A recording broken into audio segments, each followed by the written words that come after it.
Hello and welcome to the first in a series of short BiteWISe videos which look at the process of turning your PhD thesis into a monograph.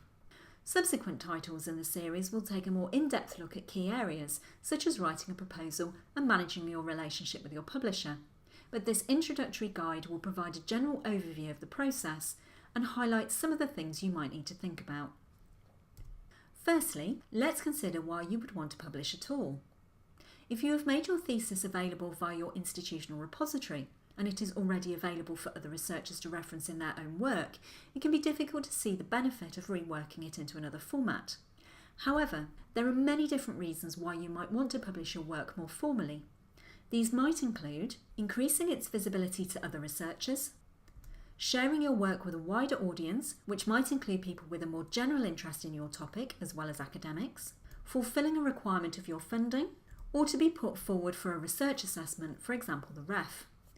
Publishing your PhD research can also help enhance your career prospects, as most institutions will look at your publication record when recruiting to academic posts. The next question to consider is why you might want to turn your thesis into a monograph and what other options might be available. In some disciplines, particularly in the sciences, it is more common to publish your findings in a series of articles rather than as a scholarly book, but in the arts and social sciences, the decision may be less clear-cut. To help you decide, it might be useful to think about how your thesis is constructed and what story you want to tell. Are your chapters self-contained, or is there a narrative flow from one to the next? If each chapter stands on its own, you may want to consider publishing each one as a separate article. However, if there is a logical progression to your argument, a monograph might be more suitable. Do bear in mind as well that you could do a combination of both. For example, if you have one chapter or case study that sits slightly outside the framework of your proposed book, you could extract this and publish it separately as a journal article or in an edited collection. In terms of when to publish, it is usually advisable to do it as soon as you can after submitting your PhD. That way the topic will be fresh in your mind and there will be less work to do to update your literature review. If there have been a lot of new developments in your area since you last looked at the literature, you may need to add extra material or another chapter, but remember there will need to be a cut-off point somewhere. If you do decide that a monograph is the most suitable vehicle for your research, you will need to choose a publisher. This will be covered in more detail later in this BiteWISe series, but it is a good idea to look at other similar books, particularly things that you have referenced in your thesis, as publishers are more likely to be interested in your work if they have a successful track record of publishing in the same field. Most publishers have clear guidelines for authors set out on their website, so do read these before you submit a proposal, and make sure you follow their instructions. Our BiteWISe guide on writing a proposal may be useful here. The most important thing to remember is that your thesis is a defence of your research, whereas a monograph needs to draw your reader in.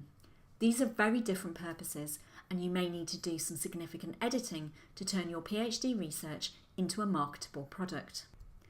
According to William Germano, there are 8 key differences between a thesis and a monograph. Your thesis was written to fulfil the criteria your institution has set for a PhD. But this does not necessarily make it interesting reading for a general audience, and you may have to rework large sections or even add additional material. At the very least, you will probably have to rewrite your introduction, summarising key points of your argument, and cut down or even excise your literature review and methodology. This information is vital for your examiners who need to understand the unique contribution of your work, but may deter casual readers who are usually more interested in the story you are trying to tell. Even if your publisher has not given you an absolute word limit, aim to be as succinct as you can. Paraphrase rather than quoting large chunks of text, and make it clear that these are your opinions.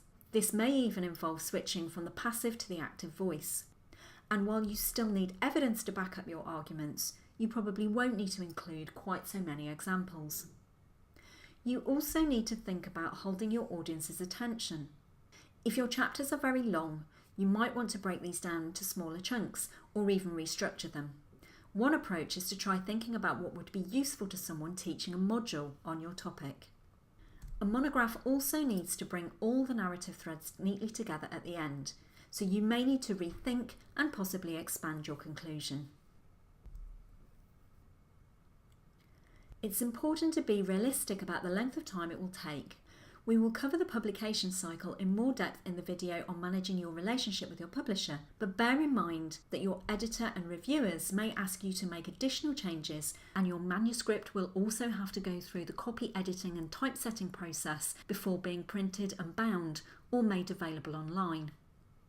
While you can help things along by adhering to deadlines and responding promptly to requests from your publisher, remember it is not unusual for several years to elapse between submitting your thesis and the final bound copy or ebook of your monograph to be available to purchase. Thank you for listening to this short introductory guide, and look out for more videos in the BiteWISe Thesis to Monograph series.